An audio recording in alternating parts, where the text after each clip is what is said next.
أعوذ بالله من الشيطان الرجيم. ولقد يسرنا القرآن للذكر فهل من مدكر كذبت قوم لوط بالنذر إنا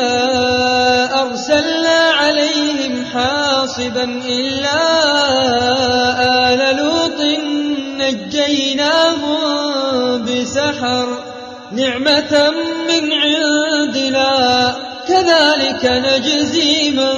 شكر ولقد أنذرهم بطشتنا فتماروا بالنذر ولقد راودوه عن ضيفه فطمسنا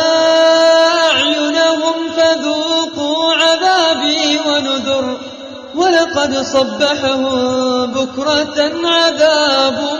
مستقر فذوقوا عذابي ونذر ولقد يسرنا القرآن للذكر فهل من مدكر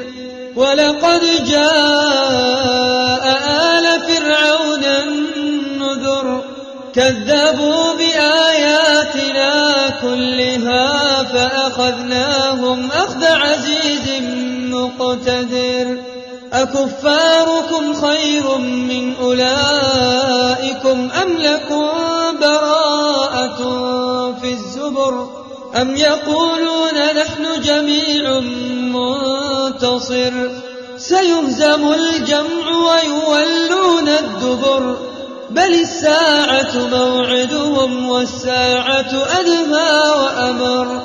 إن المجرمين في ضلال وسعر يوم